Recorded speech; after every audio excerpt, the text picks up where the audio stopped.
हजरत मोहम्मद सल्लल्लाहु अलैहि वसल्लम के अल्लाह के पैगंबर होने के सबूत फिरौन की लाश। कुरान ने आज से 1400 साल पहले एक बात हमको मिस्र के फिरौन के बारे में बताई थी, जिसने खुद के खुदा होने का दावा किया था, जिसने अपने कई मंदिर और मूर्तियां बनाई थी और खुद को खुदा ही मानता था, और उसने बनी इसराइल कौम को गुलाम बना रखा था, जिसकी आज़ादी के लिए अल्लाह ने मूसा अलैहिस्सलाम को उसके पास भेजा और साथ ही मूसा अलैहिस्सलाम को की दावत पर ईमान लाया, और नहीं उसने बनी इसराइल को गुलामी से आज़ाद किया। फिरौन की हठधर्मी के बाद अल्लाह की तरफ से मूसा अलैहिस्सलाम के लिए हुक्म आया कि आप बनी इसराइल को लेकर मिस्र से निकल जाए। फिर मूसा अलैहिस्सलाम रातों रातों अपनी कौम को लेकर मिस्र से निकले तो फिरौन और उसके लश्कर ने आका अलैहिस्सलाम का पीछा किया, यहाँ तक कि बनी इसराइल के आगे समुंदर आ गया और पीछे फिरौन का लश्कर। इस पर अल्लाह के हुक्म से मूसा अलैहिस्सलाम ने अपनी लाठी को समुंदर पर मारा तो समुंदर दो हिस्सों में बट गया और बनी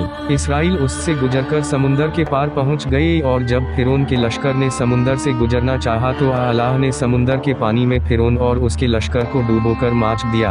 और उसी मिस्र के फिरौन के बारे में कुरान में आता है कि हम फिरौन की लाश को बचा लेंगे ताकि आने वाली नस्लों के लिए इबरत की निशानी बनकर रहे। और हम बनी इसराइल को समंदर से गुजार ले गए।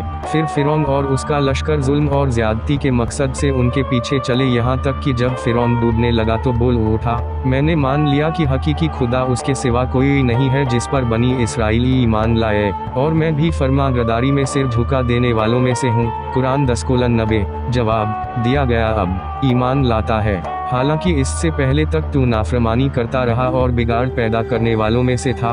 कुरान 10:91। अब तो हम सिर्फ तेरी लाश ही को बचाएंगे ताकि तू बाद की नस्लों के लिए इबरत की निशानी बने। अगरचे बहुत से इंसान ऐसे हैं जो हमारी निशानियों से गफलत बरतते हैं। कुरान 10:92। आज तक वो मकाम जजीरानुमाए प्रायद्वीप सीना के मगरबी किनारे पर मौजूद है जहां फिरौन की लाश समुद्र में तैरती हुई पाई गई थी, उसको मौजूदा जमाने में जबले फिरौन पर्वत कहते हैं, और उसी के करीब एक गर्म चश्मा स्रोत है जिसे मकामी आबादी ने हमामे फिरौन का नाम दे रखा है।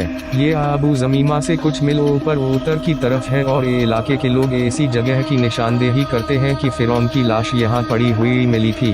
अगर ये डूबने वाला वही मुंफता है जिसको मौजूदा जमाने की खोज ने मूसा अलैहिस्सलाम के जमाने वाला फिरौन बताया है, तो उसकी लाश आज तक काहिरा के म्यूजियम में मौजूद है। 1907 ईस्वी में सर ग्रांट एलिट स्मिथ ने उसकी मम्मी पर से जब पट्टियां खोली थीं तो उसकी लाश पर नमक की एक तह जमी हुई पाई गई थी जो खारे पानी में उसके डूबने की एक खुली निशानी थी। रामासिस द्वितीय की लाश यानी फिरौन की लाश 1881 में डिस्कवर हुई और इसकी ये माइंड ब्लोइंग प्रिजर्वेशन देखकर हर कोई हैरान था। ये उन मिस्र के फिरौनों में से था जिनकी बॉडी लार्गली इंटैक्ट थी। Sir Tony Robinson. और कुरान ने हमको ये भी बताया कि फिरौन खुद को खुदा ही मानता था और लोगों को जमा करके उसने पुकार कर कहा, मैं तुम्हारा सबसे बड़ा रब हूँ। कुरान 79 घंटे 23 मिनट दंड। और मॉडर्न आर्कियोलॉजिकल सर्वे ने यह भी साबित किया है जब ये फिरौन की मम्मी जिंदा थी तब इसने खुद के खुदा होने का दावा किया था। इसने खुद के कई मंदिर भी बनवाए थे।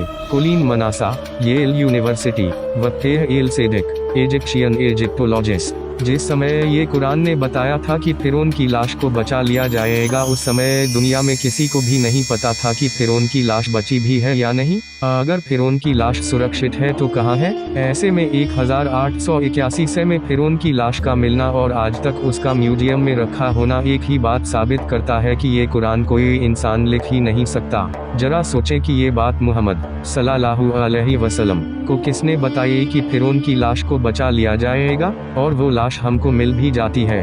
अल्लाह ने तो सबक और नसीहत लेने वाली निशानियां दिखा दी है। हालांकि ज्यादातर इंसानों का हाल ये है कि किसी बड़ी से बड़ी इबरतनाक निशानी को देखकर भी उनकी आंखें नहीं खुलती।